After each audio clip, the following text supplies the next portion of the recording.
This conference will now be recorded.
I'm here.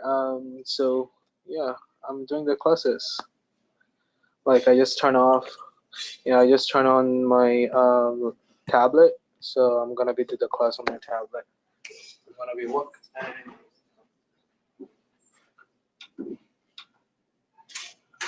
So yeah, I'm not gonna be getting you panties, underwear. I'm gonna get you different things. I'm gonna say what I'm gonna get.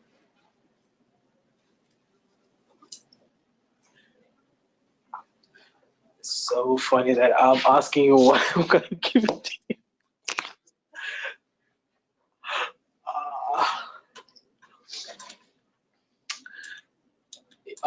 Babe, I think you know what you should see the doctor.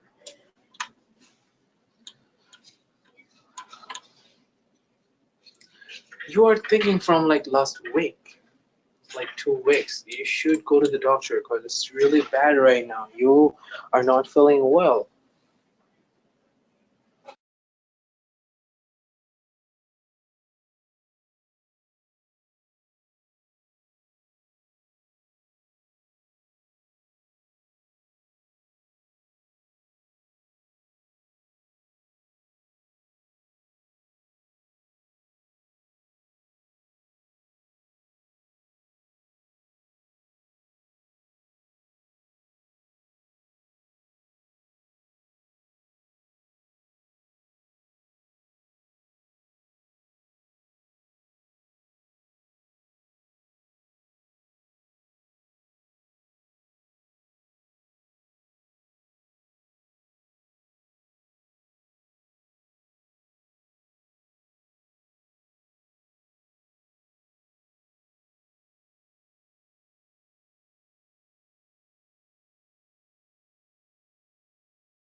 Hello.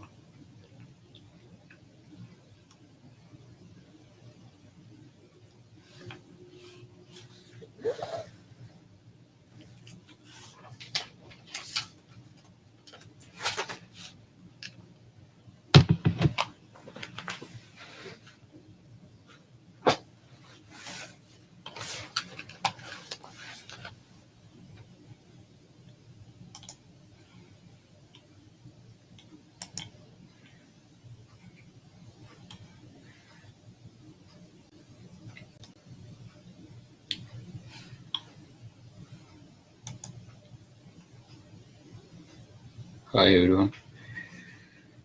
Okay, let's get started. Faisal, Naim, Mohammad Hassan, Muzammil Haq, Rahad, because. Okay, so Not because is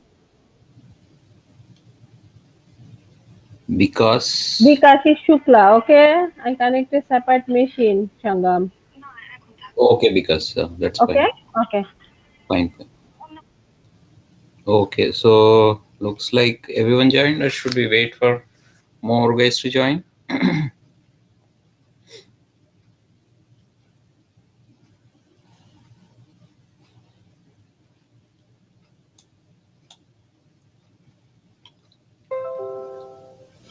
Oh, Windows update. Let's postpone.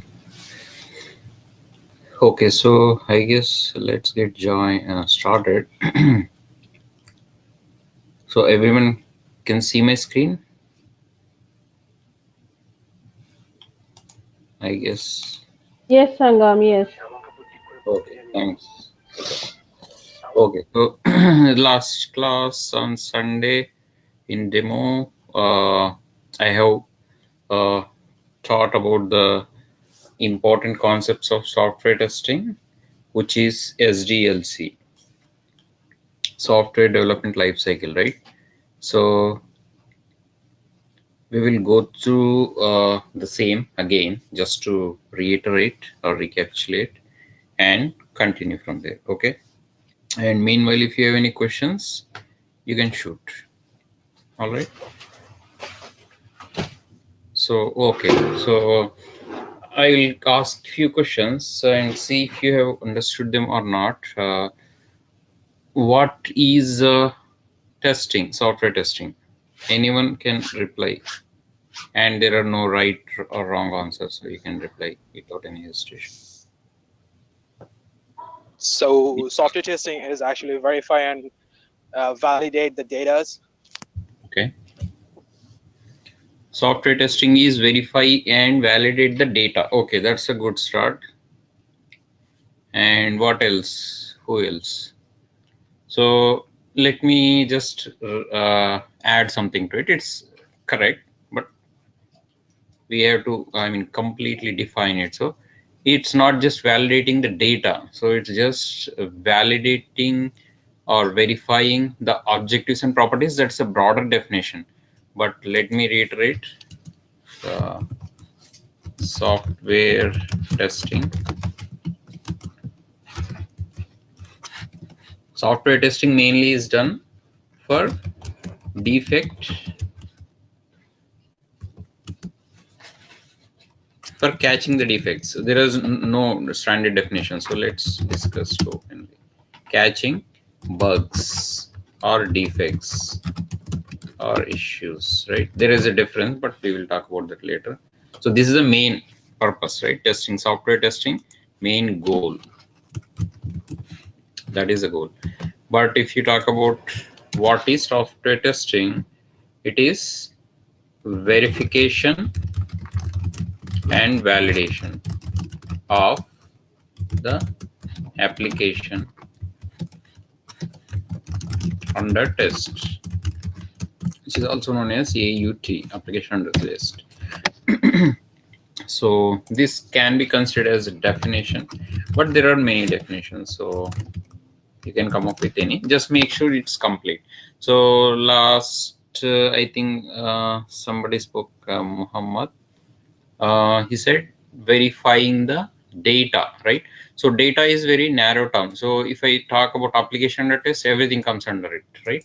Data, objects, code, and images, everything. So just data is one part of it. Functionality. So data is just data. So functionality comes under it, and performance, whether it's working or not, completely working or not, whether it's working correctly or not. Okay, so these all come under verification and validation. Covers the whole thing. That's whatever whatever I stated just now. And of the application under test, that's it. So 2 lines. You can come up with any definition. So there's no right or wrong definition. So this is just one I just came up with, and which is complete in its own sense.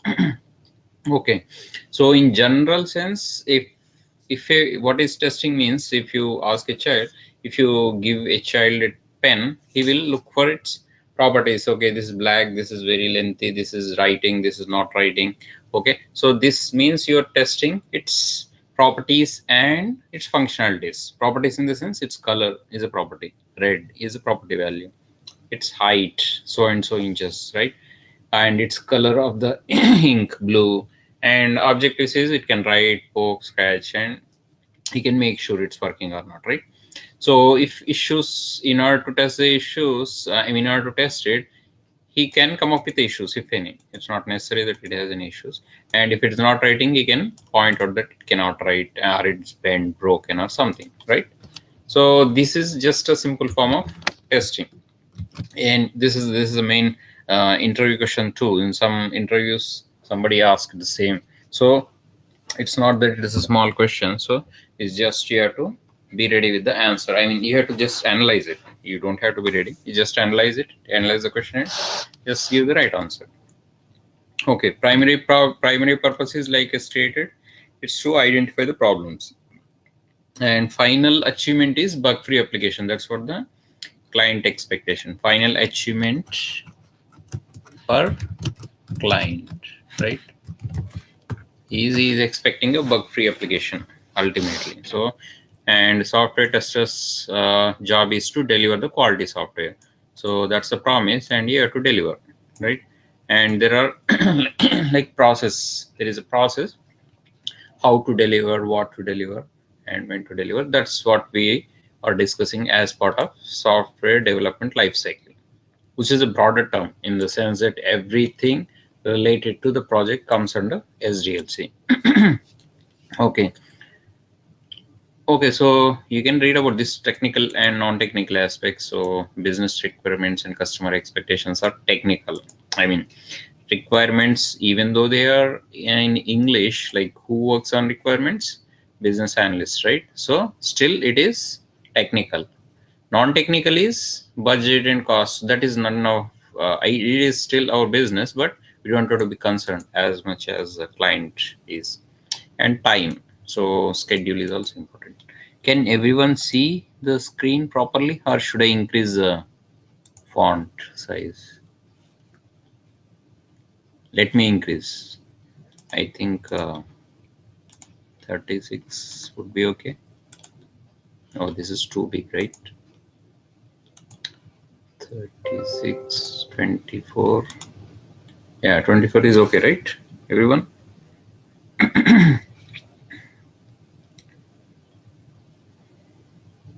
Okay, so let me close this, all right? Okay, so software development life cycle, like we discussed last time, it has how many stages? 6 stages. Not necessarily. We can add or remove some. So basically, there is one more stage after testing. I sent you images, right? Last time, anybody looked at it? The Google Drive's notes. So whatever notes, because we cannot open the document. So notepad is fine, but whatever pictorial diagrams I need to explain, I'll just share with you guys. So I think I shared with you.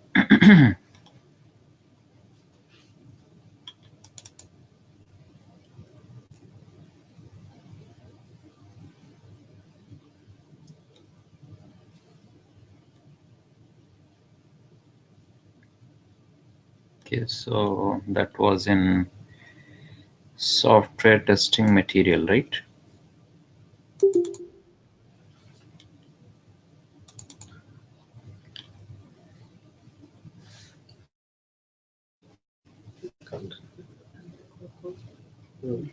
Okay.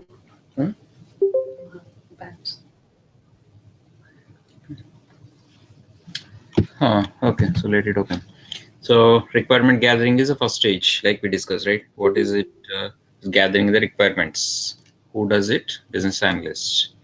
And analysis and planning is the next stage. Who does it? System analyst, SAS. And what they do? Analyze the requirement and come up with the wireframes. And system design is the next stage. Who does it? Architects, technical architects. And what they do? They design the HLD and LLD, high level design and low level design. HLD means high level design and LLD means low level design. Okay, and then implementation is actual coding. So developing and implementation both are synonymous. Developing, coding. Okay, in the broader term, everything is developing, but in narrow terms, development means it's a coding, Java coding or .NET coding. So that's what in general perspective is, right? So what they do is coding and development. Okay, I have already written it here. So let me remove. So who does this development job? The developers are also known as coders. And what they do, actually they do code in Java, .NET or C, C#, Python, whatever coding language they are using based on the client's requirement, again, client's expectation. Next come the testing. Quality assurance is a term for testing, is a formal term. And who does the quality assurance? Who actually tests the application? Test engineers. So test engineers, senior test engineers, junior test engineers, everybody comes under it. Junior T's, senior T's, right? And what they do, either they do manual testing or automation testing. And in manual testing, they have to write the test cases and execute them, or in automation testing, they have to automate, right? Automate and execute again. So using pushing to Jenkins or any continuous integration tool. Then user acceptance testing is after testing is done, system testing. So you can say, then user acceptance testing team picks it up and they just verify the final so that no bugs can go undetected. And release testing is follows before the release to production environment. Then this cycle repeats. So if you look at, there is one step missing. I mean, it's a part of one step, but we can explicitly mention it. Can anybody point it out which step is missing? Yes, anyone?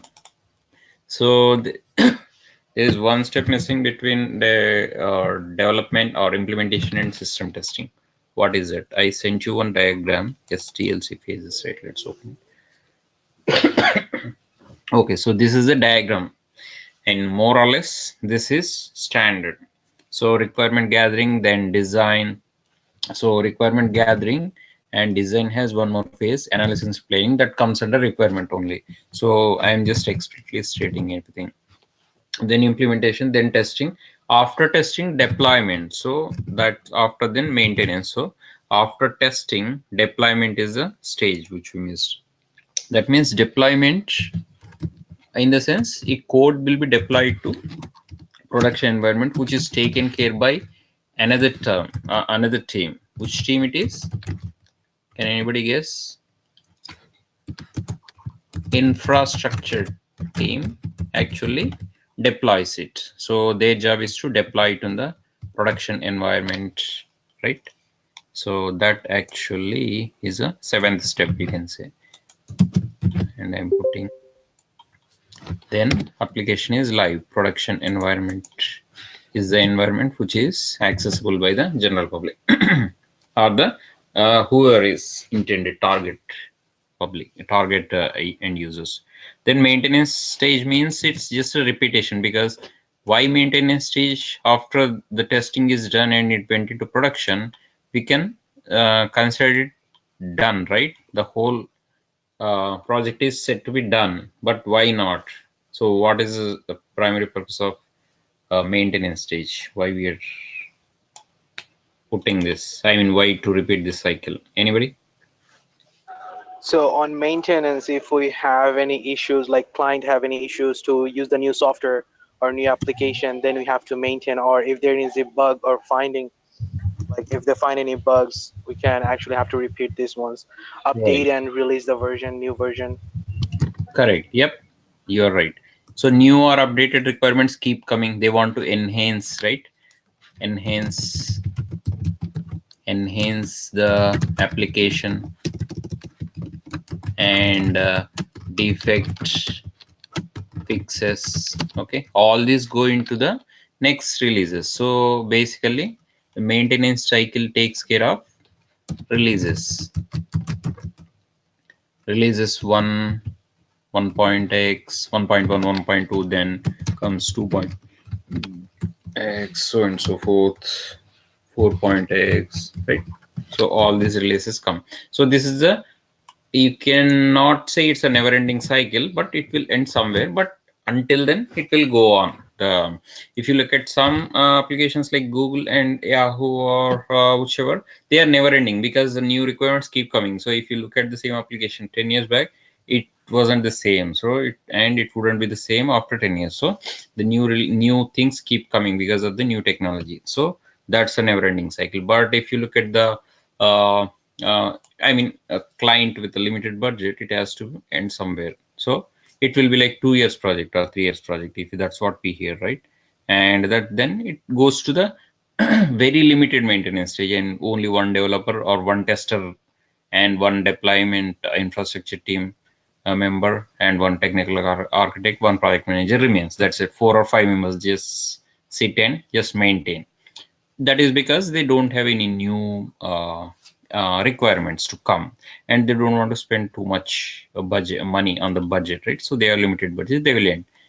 So it all depends which where do you get the project. So if the project is like a big client's project, that will go on for more, and it's going to be more like long-term project. And your job role also should be long-term, more or less. So always you have to apply your due diligence before choosing a project. If you want to be short-term project, then go for short-term project, but which will stay like 1 or 2 months, maybe 6 months max. So it all depends. Okay, so we are just discussing. Sagna, one question, please. Yes. Who is just taking care of the end user training part? It is someone from here? That's a good question. Okay, actually, yeah, that's what we missed. So maintenance stage, training. So there is a training team. Okay. So normally, if you any application like any Bank of America application or whatever, they have all these, right? Like net, you can log into your application online or log in from mobile, and you encounter an issue, and who you gonna call? You're gonna call customer care service, right? So Right. customer care service people do not have to have a technical knowledge as Java or testing. They just have to know which one resides where, so that if caller calls, they can find out easily. So they have a different application, which is normally known as internal application.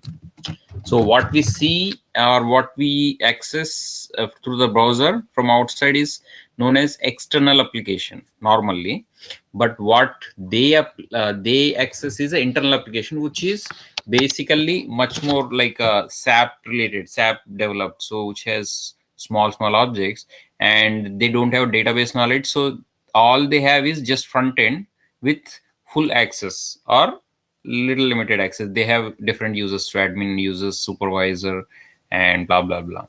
So when the user calls, they will ask your first name, last name, and date of birth, and they can pull your information up right readily, because they have access to every your database just by looking up in the front end.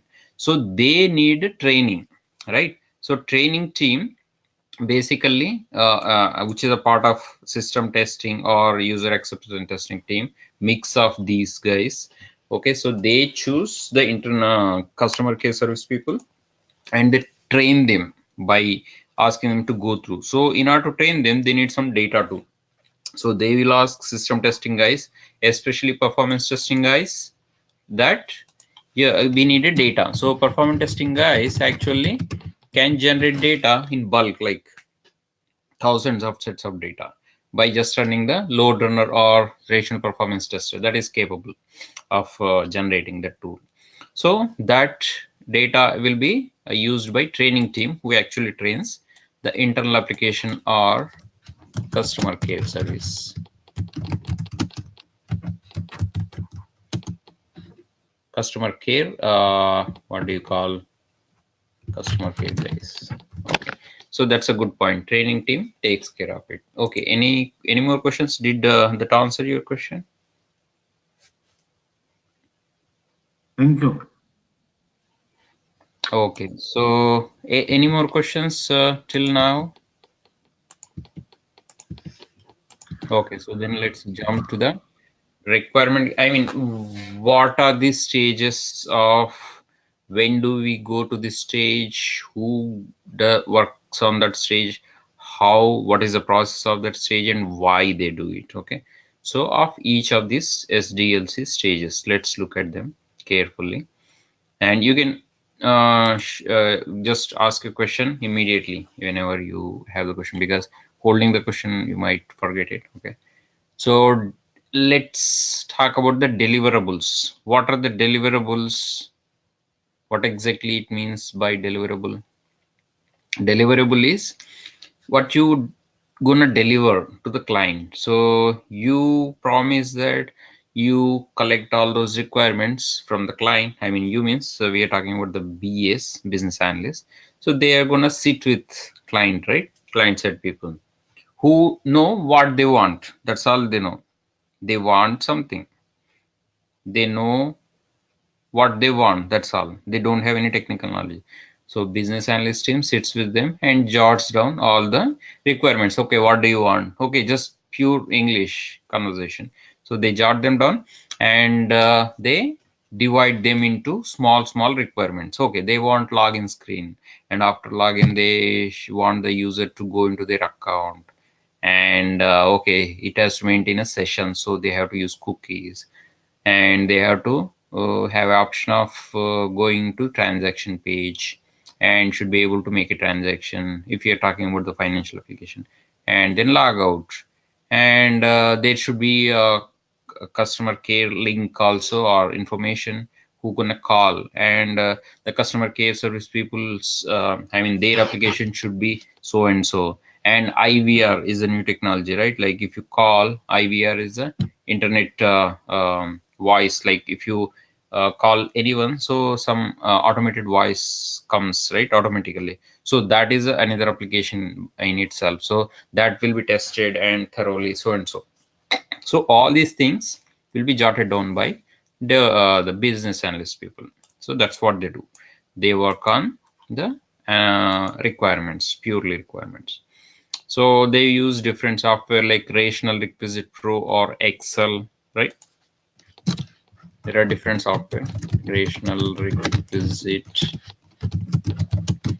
So Rational means it's a IBM's tools. Rational Rational Test Manager, Rational Quality Manager, Rational Functional Tester, Rational Performance Tester. All these are the tools of the IBM's tool. Or different tools are there. I'm just stating a few of them. So they'll jot down those requirements. Okay, so how do the requirements look like? Okay, let's have a look.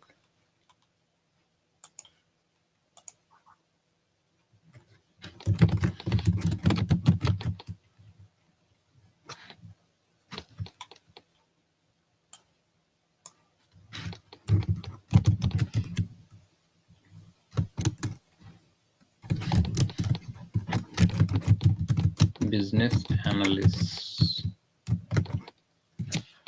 So let's see, I can show you, but I don't have the documents handy.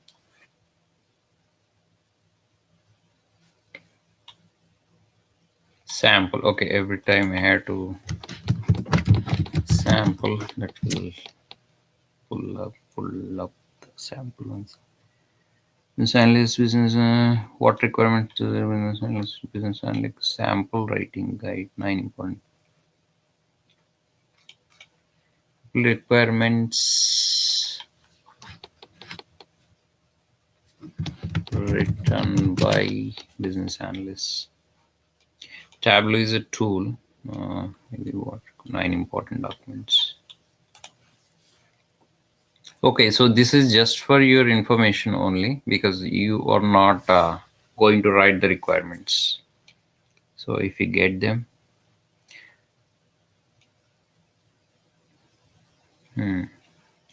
so their document, okay, I didn't get the document per se, but their document will have purpose of plan, responsibility of assignment, tools and procedure to be used, approaches, change. Okay, this is not the one actually.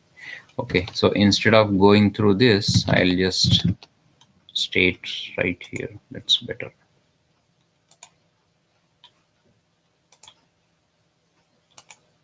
Okay, this is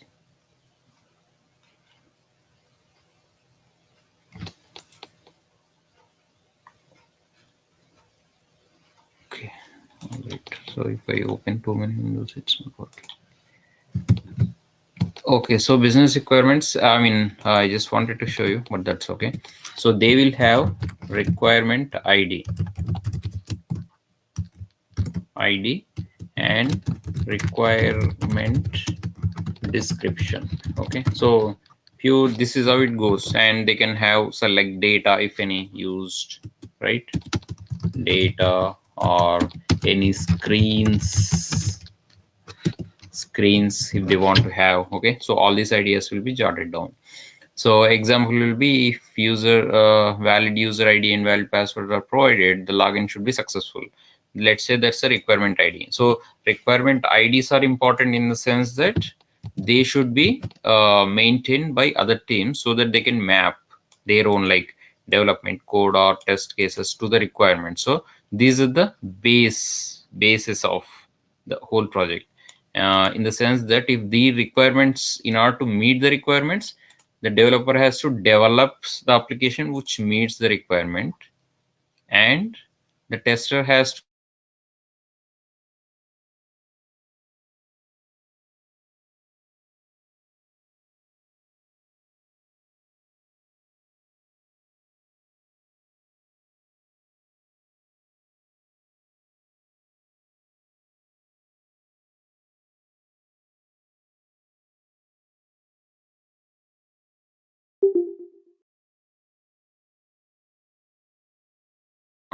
and these requirements are complete in themselves or not, and these are achievable requirements or not in the sense, right?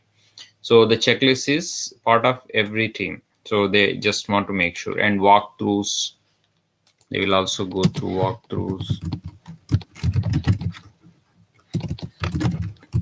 walkthroughs in the sense they will set up a meeting and just walk them through all the requirements one by one, so that everybody can listen to them, watch them, and ask any questions. And peer reviews, these apply to the all teams. Peer reviews in the sense they will send out these documents to the team, among them only, I mean business analyst team only, and ask them to review so that they can comment, come up with the comments or concerns or any missing gaps, so on and so forth. So this process goes back and forth until everything is done, there are no more comments and everything is perfect. So then they will share this business requirement document, also known as BRS document, with the team. So the deliverable by the BS is BRS document, business requirement specification document, right? So if anybody in this project talks about, okay, whether you got BRS document or not, you should understand that, hey, it's a business requirement specification document which has all the business requirements, right? So these are the terms we have to remember. I mean, last class somebody asked, so do we need to remember some terms? Yes. So these broader terms you have to remember, but you don't have to remember the in-depth terminology that is used by the business analyst, because that is internal to them, right? Okay. So any questions, any doubts in the business requirement gathering stage, you can ask right now. Anything? Because we're going to move to the other parts. So if you ask right now, we can move on, or you can come back and ask anytime. That's fine. Any questions?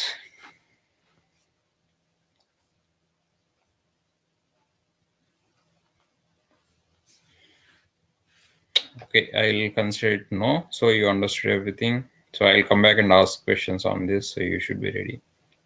So next stage is analysis and planning, right? Who, what, and why this analysis and planning required. So, and what they do, how they do, and when they do. So after business and so in this whole official stages of the SDLC is also known as waterfall model. Okay. So because we are going step by step, one after another, and it's like a waterfall. So this is also known as waterfall model. So just for information, I am telling you, we'll come to that later. So if anybody asks you what's waterfall model, it is synonymous with software development lifecycle itself, because other models, agile model and process model, are little bit different, more advanced than the straightforwardness of this SDLC. Okay, so next stage, second stage after business requirement gathering is analysis and planning. And who works on this analysis and planning? System analyst team, or also interbreed mixture of business analyst and system analyst, which is also known as business system analyst team. And what they do, they come up with the wireframes. Wireframes in the sense diagrammatical representations of the business requirements. Diagrammatical representation of business recs. Recs means requirements. And what they come up with all this and put it in a document called SRS. What is SRS? Say it out loud, anyone? This one, system requirement specification document, right? So they share this document with rest of the team, and so that the development or technical architect team or their testing team can go through them and proceed with their own, so in different methodologies. So the one methodology, waterfall methodology we are talking about, is synonymous with this software development lifecycle, right? So I can state here waterfall methodology, so that you can identify this with this later immediately.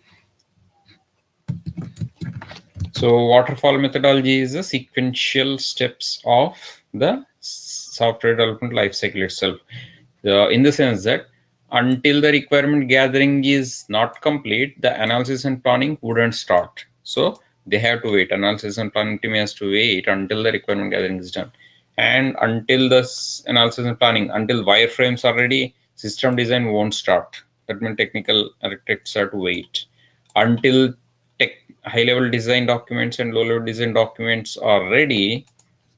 The developer has to wait, right? Because the previous step has to be complete, and then only the next step will start. Okay, and until the full coding is done, the system testing cannot do anything. They have to wait, and then they have to start writing test cases and execute them. And same thing with the user acceptance testings. And until everything is done, the deployment team has to sit idly. So the advantage and disadvantage are, anybody, what is the advantage and what is the disadvantage in the waterfall model? That's a So the advantage, I guess, is like it's more thorough. You have to go one by one, so there is less like documentation or something. And disadvantage is like you cannot it take gonna be like more time. It's like more lengthy process. So you have to wait until your job is not done. So like if the requirements is gathered and analyzed is not gonna be, the analyzer or planning system requirement peoples have to wait to finish their requirements, and these are like a little bit like complex, so time is like more. correct. Yep, you got it. So it's a basically time-taking process. That's a disadvantage, and other team has to sit idle. So until the previous step is complete, so other teams have to be idle. So advantage is every test step is complete, and if somebody is comfortable with that kind of process, they're okay. So until all the requirements are gathered, then only the analysis, because they have whole data. So that's the advantage, but disadvantage actually dominates the advantage. So hence this is not recommended. In olden days, the project used to be following the waterfall methodology, like in 2000s or 2005. So nowadays they go for agile methodology. So we will talk about that later. So the agile waterfall methodology is synonymous with software development lifecycle. So that's why I'm mentioning right here. And in the process, analysis planning, we already talked about it.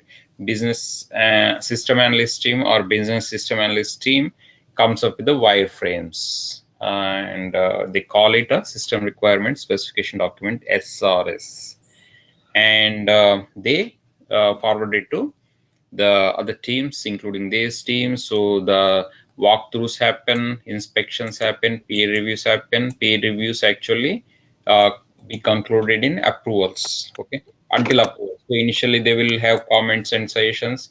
So that process, denial process, goes on until everything is approved. So final stage of the these deliverables, SRS documents are end up in approvals, okay. So that means everything is done. Then after SRS documents are ready with the wireframes, system design takes place. And who works on the system design stage? Technical architects. So basically their job is to come up with the flows, flow charts and everything, so that it is more near to the coding. Because coding, what is coding?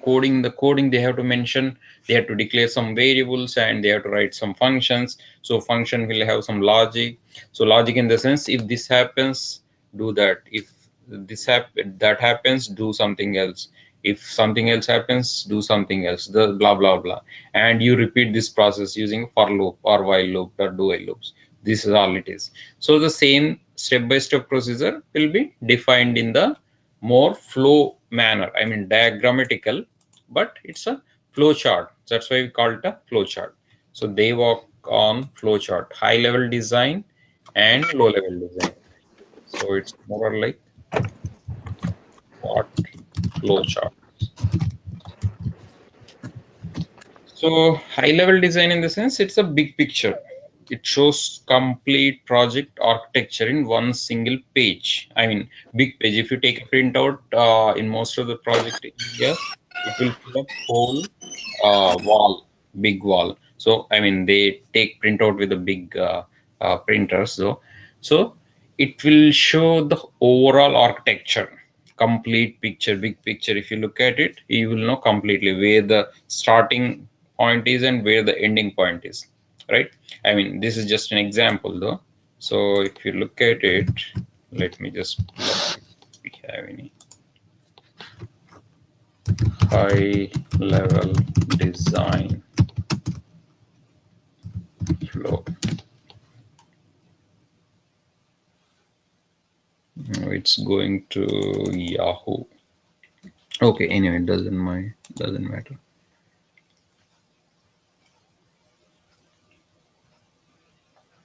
Okay, so if you look at it, this is like it may be representing overall architecture of some project. So okay, and high level. Okay, this is another project. So don't go into the details, but it will look like this, right?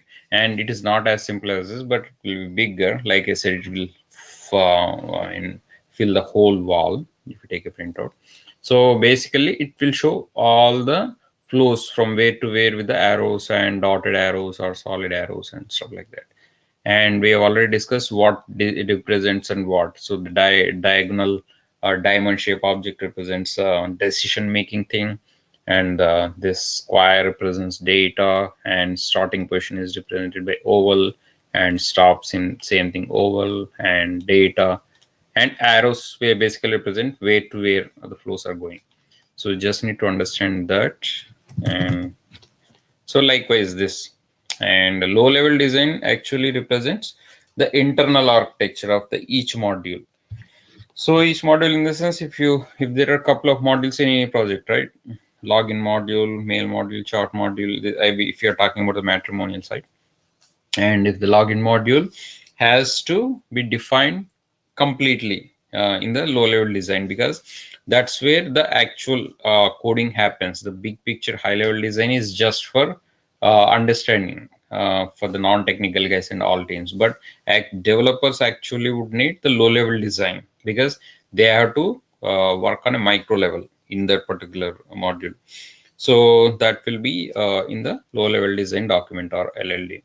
So whatever it is, I mean, it clearly shows, okay, if the user logs in with valid user password, then it will be directly checked with the database, and if database matches with those he entered, then it goes to next page. If not, then it will prompt the error message. So this will happen 3 times, and after 3 times still is not able to provide the correct credentials, then it will go to the blocking page. So something like this, just an example. So you can pull up any image from there. I think I already provided those some images there, and I'll put more images. I mean, later on, you can just check back the diagrams folder in the Google Drive. Okay, so technical flowchart. Flowchart is, we have already defined, it's a diagrammatical representation of algorithm and essential part of planning of the system. So it basically uses all this geometrical figures to represent. So, and I just provided some notes here. You can read them, because technical architecture is not the testing job, but still they have to know. So that's the irony. So you can look at it, but don't try to go very deep into it. And that HLD and LLD will go through the same process of checklists, peer reviews, walkthroughs, and inspections. Same thing. So this process continues. And once they're ready, then implementation stage starts. And this is the main stage where actually it takes the shape. The applications start to take the shape, in the sense that the developers will actually code it, develop it brick by brick. So when I say developers, everybody, right from Java coders, DBAs, integration team, who work on web services, everybody comes into picture. So that implementation is just one word for Java coding, database architecturing, and integration, right? And whoever is working on development perspective. So there may be many. So everybody is collaborating and working on the development aspect of it. And they use different types of tools such as Eclipse, IntelliJ IDEA. These are normally used for the coding. So Eclipse is open source. That means it's free of license, no cost, and anybody can download. And we are going to see also download for Java and Selenium automation practice. And IntelliJ IDEA is licensed. That means the client has to pay for it. So it will like something like $5,000 per year or something. So database guys use Oracle, Toad, SQL Developer. There are many, and this one website integration team uses what? Integration team means they basically work on the web services. So they use different tools, MQ Explorer and SOAP UI. SOAP UI is just for testing, but they have to write their code in Java only. And they use Postman for API testing. So there are many tools. And technologies they use is Java, .NET, PHP, Oracle, and so and so.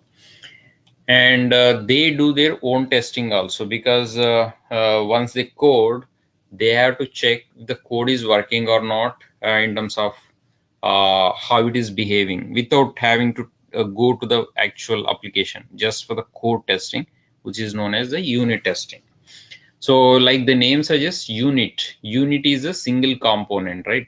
So single component of here, the low level design, if you take this single component, like this is defined, this actually whole process of this particular module is defined in like 2-3 functions. So all these functions they have to check. So they use technique called white box testing technique. Okay.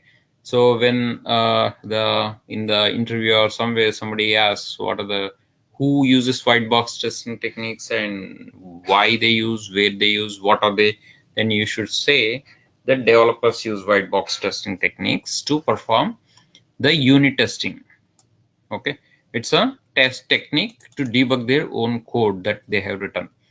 So they are basic paths testing, control structure testing, program testing, and mutation testing.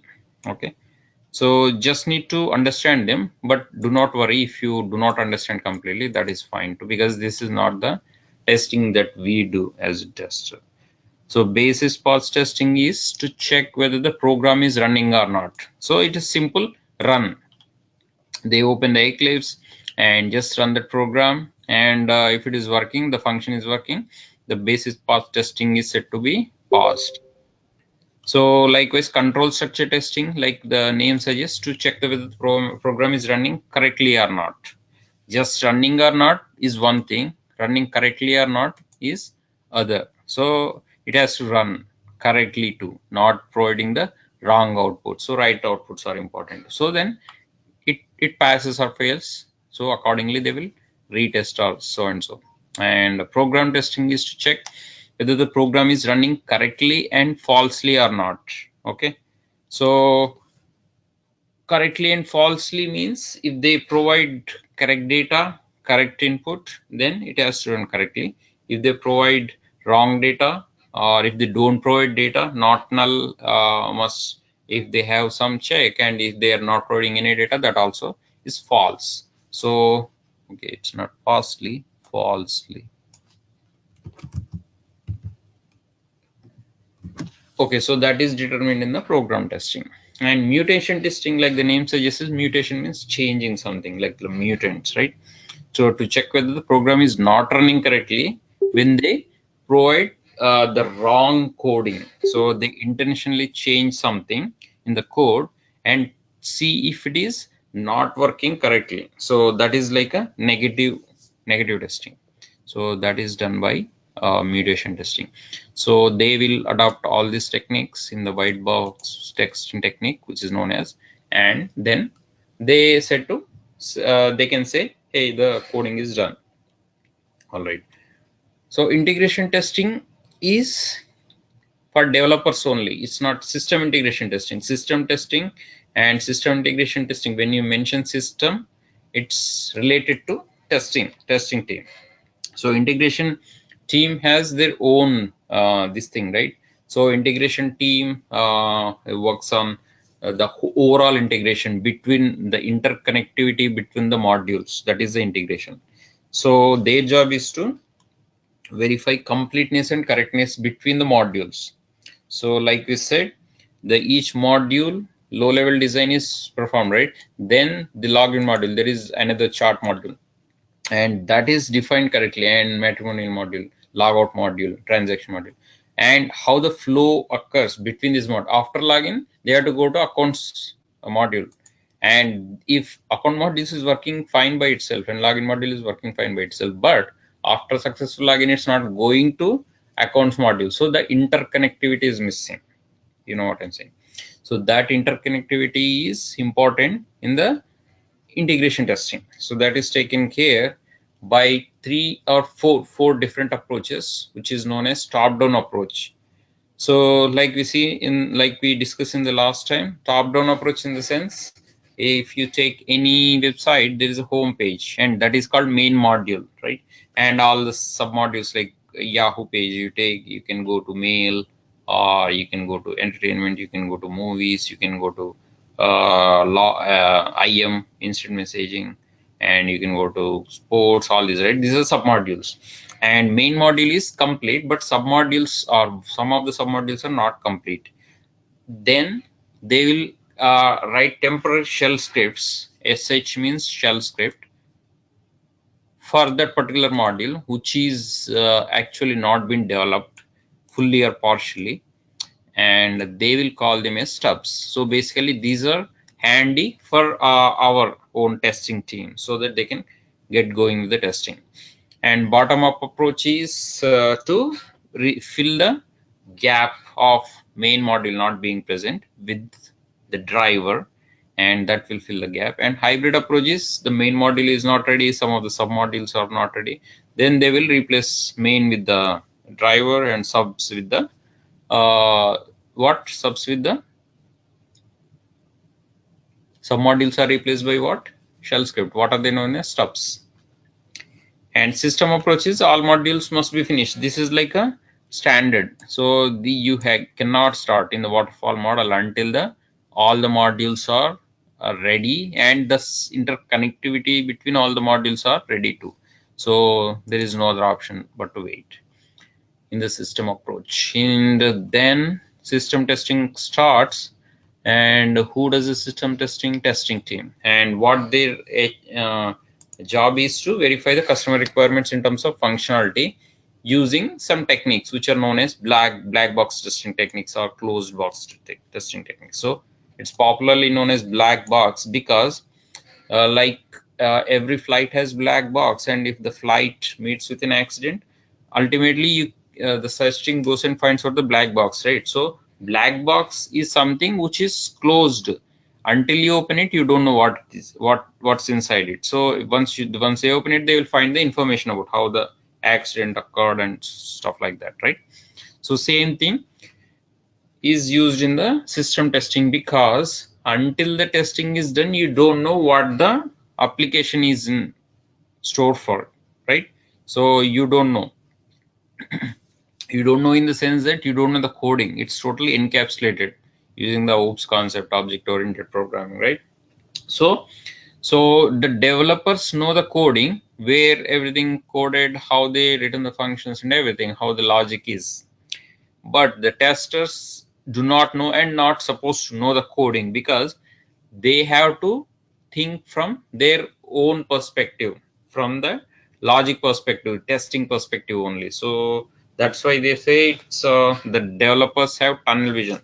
They wrote the code, but they cannot test it. So that's why there is a new team was established, known as system testing team. So initially, if you look back in the olden days before 2000, there was no testing team as such. So the developers used to take care of it. But later on, the testing team significance was found, and there was a separate team called system testing. So their basic intention is to look at the application without having the knowledge of inside coding, but just use your brains to test the application. So that is the black box. Okay, so there are three types of black box testing techniques, testing types, not the techniques yet. Okay, so usability testing, functional testing, and non-functional testing. I think we discussed till this point. And usability testing is what is usability testing? Last time I told you. Anyone? So there are three types. If you look at application, you see three things. One is how it is looking, right? How is the look and feel, cosmetic nature. The second thing is it working properly or not, functional.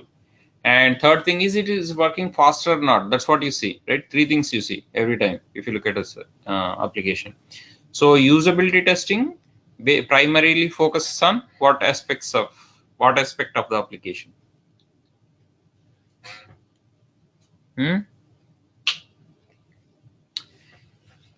Usability testing primarily focuses on cosmetic nature, user friendliness, and look and feel, stuff like that, right? So that's why we call it user interface testing. Interface, how it is looking. And primarily, I mean, this is of concern for the fancy sites like Yahoo and Gmail, but for government sites, you don't care about the usability. So it all depends what the project is and who is the project's client.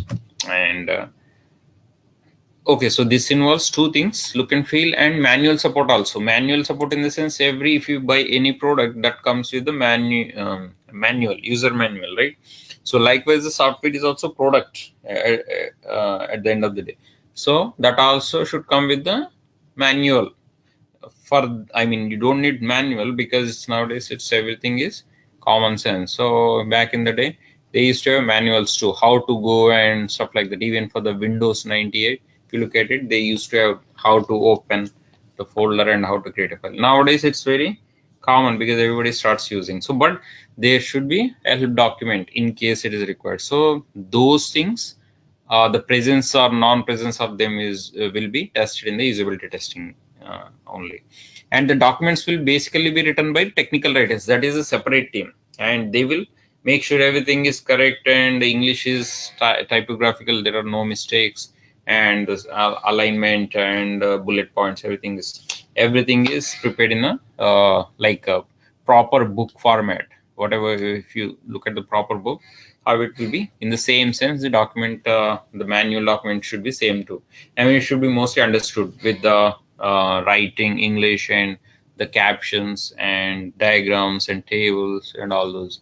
So everything will be tested too as part of usability testing. So they will go through the documents and find out any errors or typos. So after that, functional testing is the main aspect, right? So this is because this is where your manual testing and automation testing comes into picture. Okay, so this is a mandatory testing, and this comes under system testing. And under this functional testing, there are two parts. One is smoke testing, or also known as sanity testing, and other is functionality testing. So smoke testing is something which you do every day or every night to quickly verify if the system is up and running or not, and some important features and functionalities are working as expected. So that's what you say. It should not take more than 15 minutes, and it should occur after each deployment.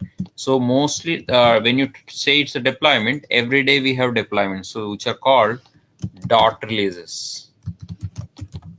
So like the name suggests, they are not the major releases. Major releases are something which occur at the end of it, right? After in the software development life cycle, after the user acceptance testing, the release goes like release 1.1, major release. But before arriving at this major release, which has all functionality, at least so that the end user can access, before this, like small short versions of the code will be deployed to the local environments like development environment or test environment, which are like release 0.1 or something. They will have build numbers basically, right? Build 0.01, 0.02, so and so. So those are called dot releases.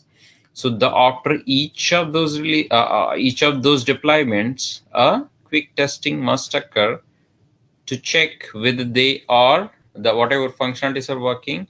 I mean, it's not like system is not down, all those things like web service are up and running, and the main login and logout are working, and simple transaction is working, and database, if I register, database is getting inserted with the new rows, and if I go and update my profile, database value is getting updated. So simple things which should not take more than 15 or 20 minutes will be tested.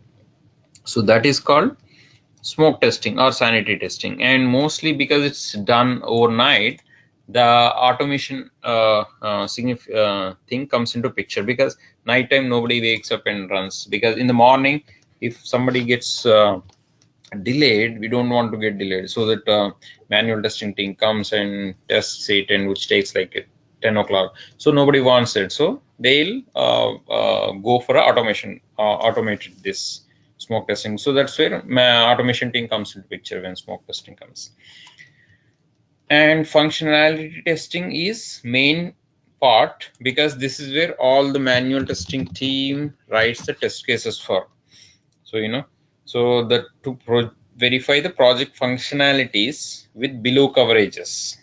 So functionalities means whatever the business analyst came up with, all those requirements and requirement IDs, right? So all those must be tested in this category of testing, which is also known as functionality testing. So again, in the functional testing, there are a couple of parts. First one is GUI testing. What is GUI? GUI stands for graphical. Sangam, one question, Sangam. Can I just ask you a question? Yeah. Just Go the business analyst is supposed to gather all the requirement from the customer. And Yeah. you know it is what is the exact requirement from the customer side or client side. But how do the tester should know what are the requirement from the stakeholder or the end user? So before verifying the functionalities of this software, how do you know what are the requirement of the customer? Right. So what are the requirements of the customers? All these things will be mentioned in a document. And Right. what is the document called? I told you. I'm going back. So before going back, you tell me. The document is called business requirements specification. Right? Yeah. So this will have all the requirements and the requirement descriptions, like requirement ID and the description. This Excel spreadsheet, let's say, will be forwarded to the testing team. Now, testing team knows what to do, right? Now they have all the details of what to test, at least from the functionality perspective. Functionality in the sense login. Okay, login is a functionality, and if I provide valid user and valid password, the login must be successful. That is a simple requirement 001. Yeah. Right. Now they will take that and apply some techniques, black box testing techniques. I am going to come to that in a few minutes. So they will have to test that, right? So they will have to test by looking at the requirement. They have the requirement on their left hand. They have the computer on the right side of the desk, let's say. Requirement, apply the requirement on the application. So that's what they do. Okay, we got the point. Thank you. Yeah. So the input for the, you raised a good question. That's a good point and timely point. So the input for testing team before doing functionality testing is BRS document, right? Yeah. They have the document, what to expect and what not to expect and everything, and they will apply this on the testing time. Website or application, whatever. So they will literally apply. They will read with their eyes and put it, dump it there. I mean, using some techniques. I mean, this is a broad thinking. Says they have the input, they show the output. That's all at the end of it. Now, okay, so we'll come back to this later, because we have to discuss about the testing, functionality testing types. Again, everything is subdivided, subdivided, so you don't get submerged in this subdivision. So just be aware of it. No problem. If at all anything is confusing you, just go back and stop. No, thank you, Sangam. Thank you. So GUI testing is, application is divided into some parts. So likewise, we will divide our testing too. So application, if you look at it, there is a graphical user interface. That means you can see literally on the website, right? In the browser, Chrome browser. So all the objects are displayed, all the images are displayed, all the text boxes, drop downs, checkboxes are displayed. That's all. That's where it ends. Okay. The graphical user interface is fine. Then input domain coverage. That means input values verification. Okay. So some requirement says if I enter user ID more less than 6 digits and more than 30 digits, it should throw error. I mean, no matter what in the registration form. So that is the input validation, field validation. So those kind of testing is done in the input validation. So I mean, it's a part of testing itself. So in the testing, there are automation testing also. We have two types of testing. One is input validation testing, and other is functionality testing. So functional testing purely applies checks the functionality of different. Input validation purely focuses on just input. Like if user ID says on okay 3 to 30 characters only, then I will check 3 to 30 characters and less than 3 and more than 30. So it should throw error. If I follow the range, it should not throw error. So these are called field validations. So this will be tested in the inputs domain coverage, and error handling coverage basically to prevent control wrong operation, like I said, not the input. So wrong operation in the sense, if I the site says right click is not allowed, right? In some financial sectors they will use. So the wrong operation is right click, and it immediately throws an alert like you cannot right click, and so stuff like that. So there's a to prevent some this thing. So they have already come up with the requirements. So that will be tested, those kind of error handling coverage. And calculations, for example, if you're booking a flight and the total price must be exactly equal to if I'm traveling with another member, the number of I mean depart and two-way price, I bought a two-way ticket, and the total price must be exactly equal to the depart flight price ticket plus arrival flight price ticket multiplied by 2 plus some taxes, right? If the calculation is not correct, that means it is said to be failing the manipulations or calculations coverage. So that part of aspect of application is covered in the output values verification. So literally it's simple math. You just plus minus multiplication divided by. So those things must have been already defined in the code by developers correctly. So otherwise you will catch them in this kind of testing.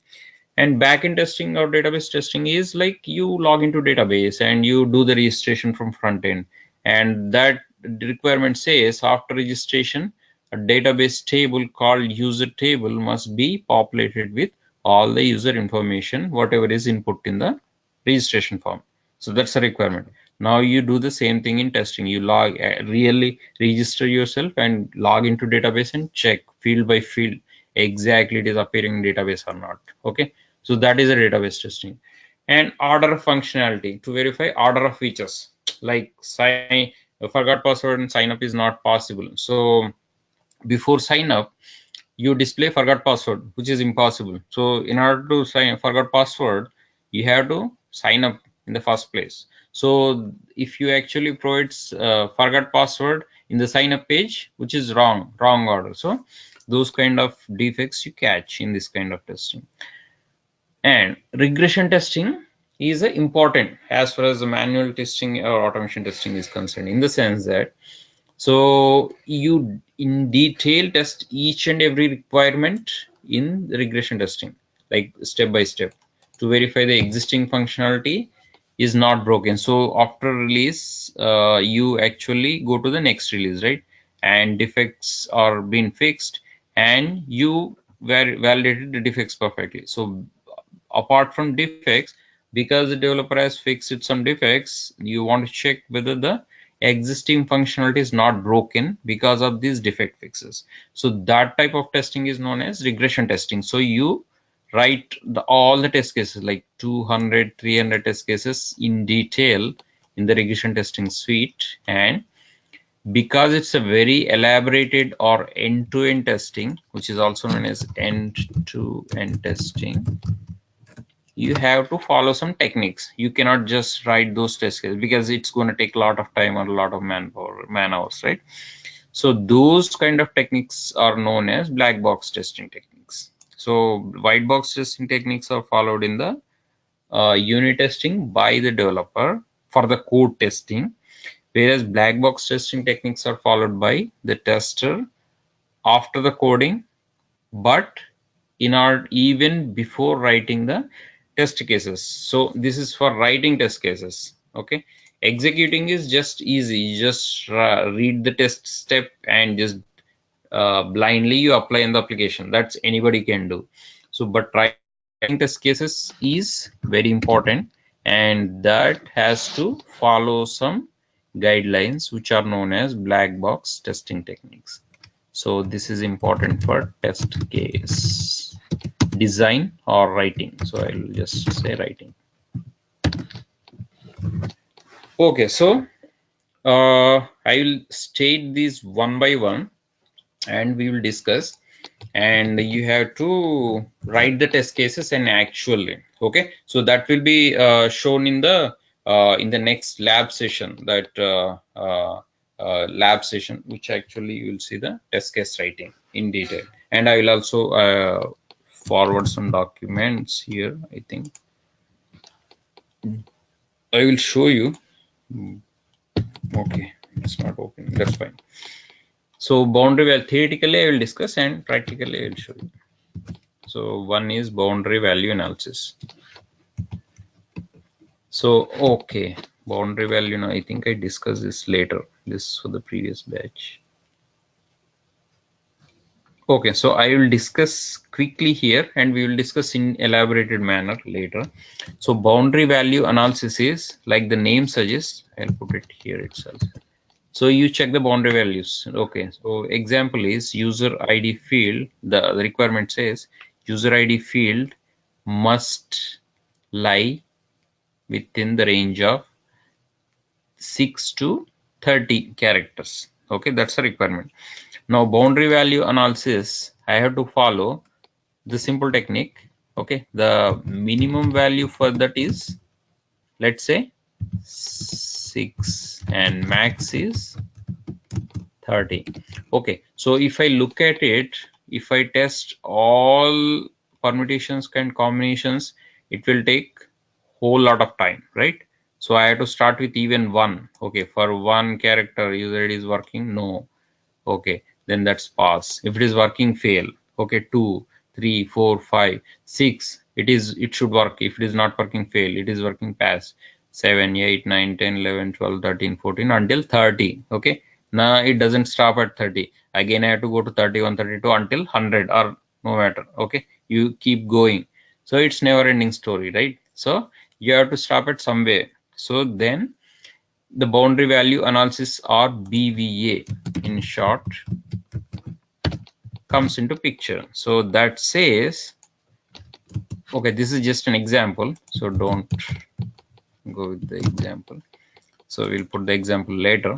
Okay, so it says just test min minus 1, min plus 1, max minus 1, and max plus 1. That's it. So in these steps you have covered all testing, because you don't have to do any more testing. This will really cover all permutations and combinations, all possibilities. Okay, so you can ask, like, which will result in positive result, which will result in positive, and which will result in negative. Okay, can anyone tell me which will result in positive and which will result in negative? There are 1, 2, 3, 4, 5, 6 possibilities, right? In the boundary value analysis, you just write 6 test cases or 6 sets of data for one test case. In the data driven testing, doesn't matter. For automation testing, that is data driven testing. Okay, but what is the output of minimum if I put? Is it going to pass or is it going to fail? So I'll just state the example again. Username field should have min 6 and max 30 characters. Okay, so now you know, if I input minimum, is it gonna be a positive or negative input? And you can determine whether it's a pass or fail. Yes, Anyone think about it? I'll give you 30 seconds. It's already 30 minutes old. Okay, I'll call Vikas Shukla, no? Vikas Shukla, tell me. I think this one is the pass. Means. Yes, correct. Yeah, minimum is pass because minimum is 6, and if I'm providing 6 character in the user ID, it's a pass. Correct. So, and what about the min minus 1? This one is the fail. Fail, correct. It is supposed to fail. I mean, if I provide 6 minus 1, 5, it's supposed to fail. If it fails, my test case is pass. I mean, you should think like that. Okay. Now, okay, someone else, Al Iman Jackie. Okay, min plus 1. Is it going to be? It's called actually happy path scenario. Okay, pass is a happy path. Fail is a erroneous path. So pass means it's a happy path. Okay. Al Imam. Yes. Imran. Min plus 1 would pass, I think. Min plus 1 should pass because it 6 plus 1 7 is lies in the range of 30. So it's a pass. Yeah, correct. You're correct. Okay, someone else will tell me the max. Someone else, not the Imran. So I'll put equal because minus will confuse you. Okay, max is, if I provide the max character, is it should it be pass or fail? Faisal. It will be passed. Correct. Okay.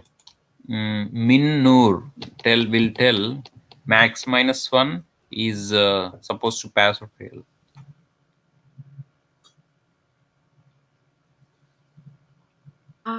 It may be pass. Maybe. You have to be sure, 100%. Not maybe. It definitely pass or fail, just tell. Yeah. Not maybe. Huh? It pass. Pass. Max minus 1 pass. So are you sure or doubtful? Yeah, what sure. is the max minus 1 value? Tell me. We will analyze it a little bit. Max minus 1 is, what is the number of characters for max minus 1? It would lie between 30. The max character is 30, so it would lie Max between. minus is 29. 29 is less than 30, so it will stay in the range 6 to 30, right? So it's a pass because I'm providing the correct input, so I should get the correct output. Pass is the correct output. Okay, last. Who will tell? Naeem, max plus 1 supposed to be pass or fail? It's fail. It's crossing the limit. Correct. Why and what is the value? It's gonna be, the value gonna be 31, but it's gonna be fail. Correct. Yeah.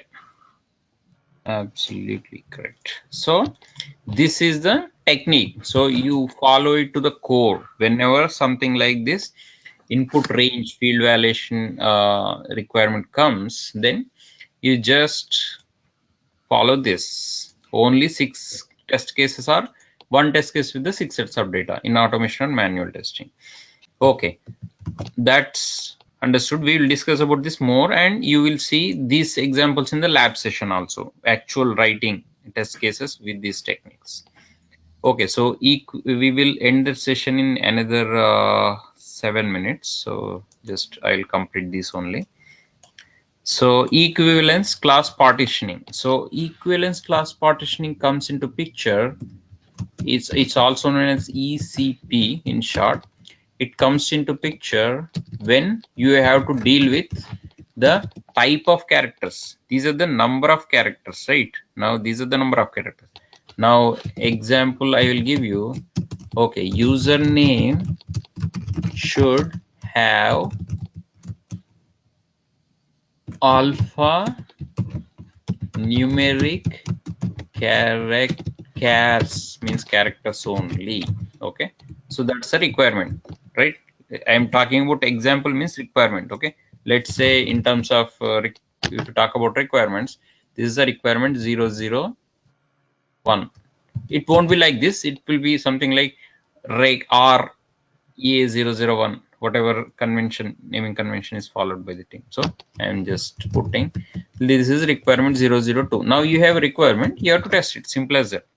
Now requirement 2 says username should have alphanumeric characters only. I mean, you can have this combined requirements also. It should may say username field should have minimum 6, max 30, and only alphanumeric. That may be combined requirement. Then you have to apply both techniques. So I'm just dividing, conquering here. Okay, so username should have alphanumeric characters. Now I have to actually fill a table because it's a notepad. I can't show a table, but that's okay. I'll make you understand this.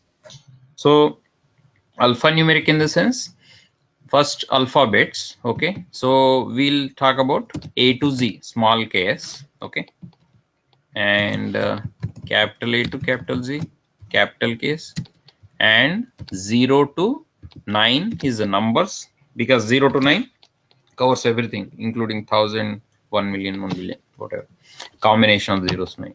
And special characters in the sense all those. Okay, I'll just say special. Okay, all those what you see, like these are all special characters. Okay, so I am not writing here. Okay, so you just make a table like this, nice table. Okay, so then you will see this is a type of characters, because equivalence class partitioning talks about type. Black boundary value analysis talks about like the boundary, it's a numbers only, like the name suggests. Okay, type, and here verdict means pass or fail. Okay, now same thing you have to tell. Now if I take the username with all only A to Z, small case, will it be successful or not? Just check the requirement and tell me. Matlab means what do you say, Rahad, R-A-H-A-D, all in short, right? Example I'll give you. Rahad. Okay, is it a successful scenario or happy path? Example. Yes or no? Example username is this one.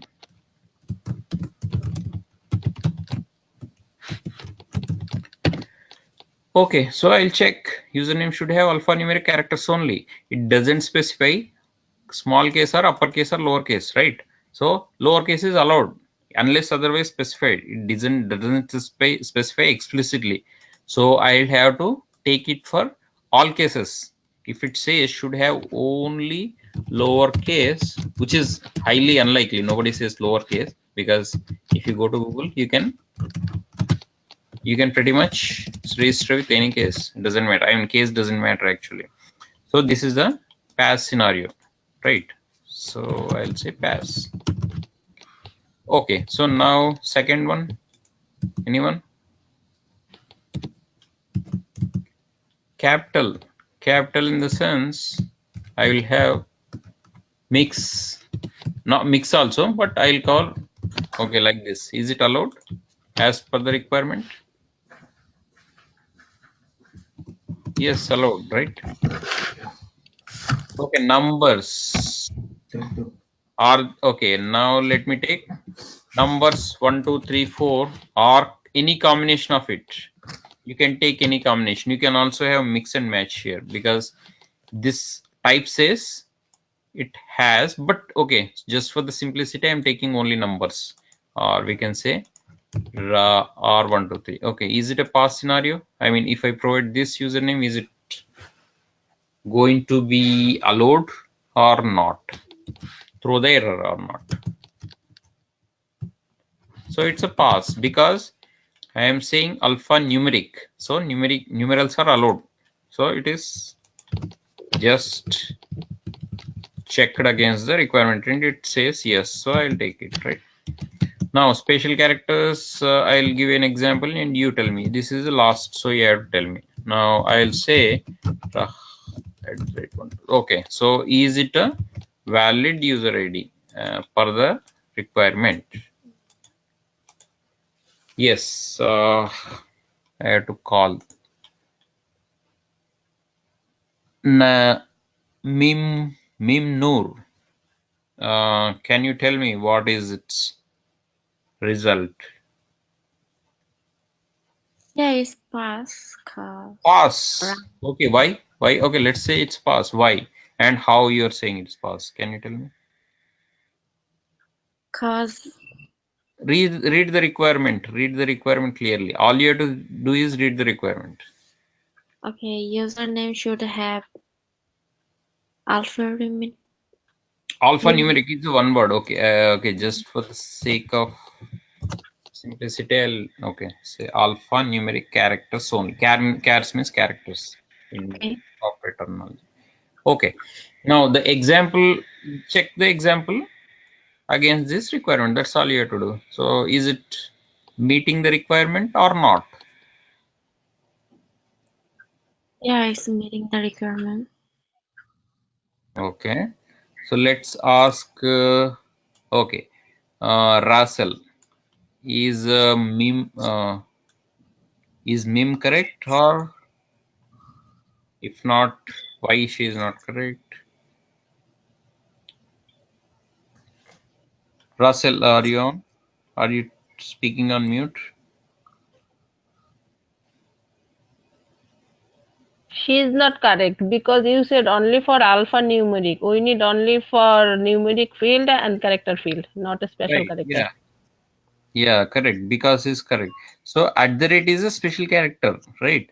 So special characters are not allowed. If I say special alphanumeric special characters, then only it should have been pass. So I didn't say special characters. So simply I am putting a special character in between and it is not allowed. So it will throw error. That means it's an erroneous scenario. So simple as that.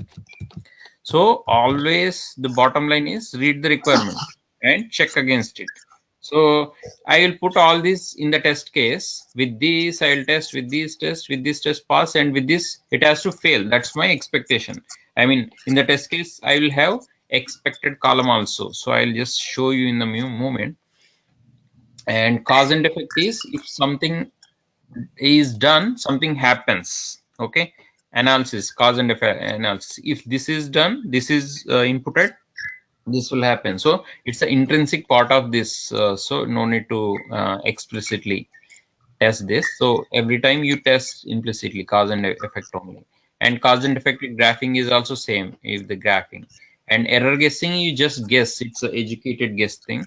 So you guess, okay, which is not covered in the BVA and ECP, black box, boundary value analysis and equivalence cloud partitioning. Like for example, say if I enter user ID and password correctly with all these BU and ECP, but if I click on cancel button, obviously you're not going to be logged in. You have to click on OK button. So that's like a, I mean, if you click on cancel button, it has to like result in a non-logging, and it has to show some error. It's not an error, but re-login page. Login page should be re-displayed with all the information cleared up and everything. Okay, so we will talk about this test later, but before going, I'll show you the sample test case so that you have an idea what we're talking about. I mean, you will see this in elaborated fashion in the lab class. Let me just open.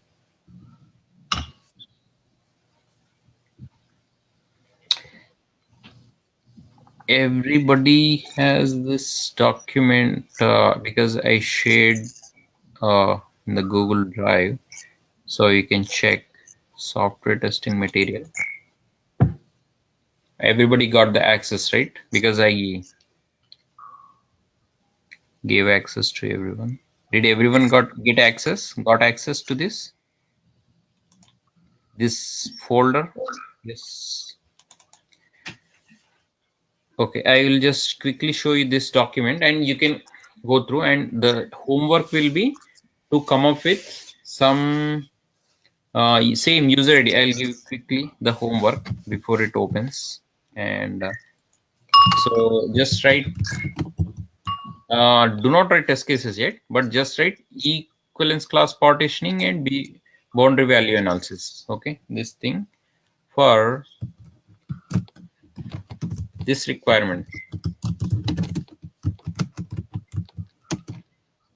Minimum 5 characters and maximum 30 characters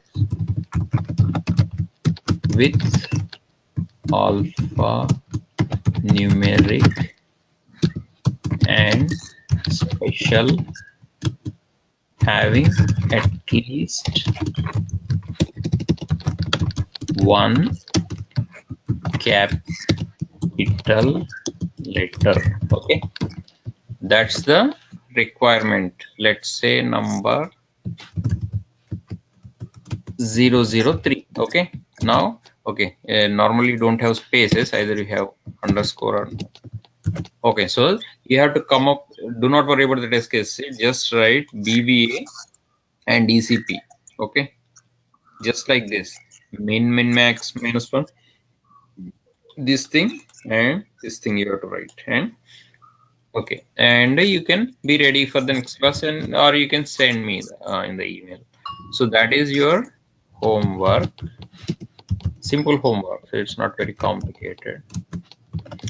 Okay, let's see. Yeah, so this is how the test case looks. So this is like a scenario we will talk about, do not worry about it. Scenario is like, okay, so and so person, so and so, if so and so income applies for healthcare, Medicaid, and what they will get. So this is like a healthcare related application. And step 1, browser open this and expected. I'll just minimize this so that you can see. Expected result is important. So if home page, after going to home page, I should see this link on the left page. If I click on it, I should get this page. That is expected. Every time you have to write test step name, step description, and expected result, right? Step 5 says if getting page, select the option for myself, and that is a checkbox. Click on next page, next button. Before we start page should be opened in the next screen. That is expected. Now while executing this, you fill this actual result. You actually got the new page, you write okay, about your second page is open. Then the particular step is set to be pass. You write pass here. Let's say in the next step in about you section, after clicking next button, information about your page is not displayed. That is your actual result, right? While execution. Now what do you write it here? Fail, because expected is not matching the actual. Expected is not equal to actual, then you say fail. If both are equal, it's pass. So likewise you execute it. But before executing, you have to write the all test case, whole test case with test steps. Test steps consist, I mean, they form the whole test case, right? Now, how do you write the test steps? Based on the BV and ECP, if at all there is any boundary, I mean, input validation thing is involved, right? Otherwise, it's a normal regular navigation. You do this. This is all cause and effect. So if you go to this page and click on next button, you will see next page. So this is all doing something else happening. So you just expect that. So if something like this user ID password field occurs in the login page, you have to write the BV and DCP. Okay, so I'm testing with so and so characters, so and so number, and so type. Then what should happen? Okay, so if everybody understood this example, homework example, say yes. Otherwise, I'll re-explain this. You have to write this BV and DCP. So the homework is come up with BVA and ECP. That's all. Test case rating is later. Okay. So everybody is okay with this homework, or any doubts about the homework? Tell me right now. I'll end this session today. So this is the end of today's session. Okay. Can anyone say out loud the homework example? I'm gonna pick Faisal. This is the starting of manual testing. So yeah, okay, go ahead.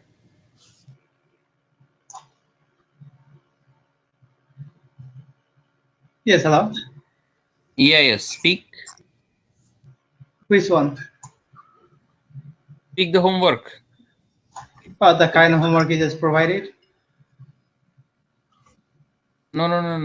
Okay, so you just say it out loud so that you understood or not. That's what I want to see. You No, I don't got it. homework Yeah. right now. You can do I it think later. one thing's here, you have already example in the Excel, right? You don't need to write all the character, right? You just need to No. provide the Oh, yeah, DPA and that's okay. ECP. Yeah, this test case is later. I mean, we haven't. Okay, if you're already aware of it, that's fine. But the homework is just writing the BV and ECP. This is the input validation thing, right? Just Yeah. you have to write this input validation. This is the requirement, and just write BV and ECP. Okay. If possible, you can also write a test case. That's well and good. So this is like step 1. Okay, everybody is okay. Faisal, yeah, that's fine. Mimnoor, is it okay? I think Faisal is understood. So Mimnoor, is it okay? Yeah, Example? I have, sorry, I have a question. Okay, go ahead. You give us any link or something about our homework? Because I don't understand that. No. This is a link. There is no link. This is just a requirement. We have to write about our pet or Oh, where do you write it? Write it in a notepad. You open the same notepad. I'm going to share this with you. Okay. okay. So same thing. I'll put it in the Google Drive or send it in an email. Okay. So then you open the same document and write it. And in the next class, when I ask, you just say it out loud, or you can reply back to the same email. All right? Okay. Okay. Yeah. Same testing notes, right? This is the testing software testing notes. You can just simply open it like this. Okay. When I share, you can open it and edit it. This is the same notes I'm sharing with you. So okay. So if everybody is okay, then we will call it a day.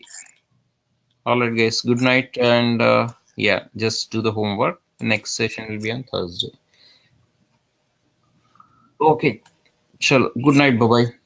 Right.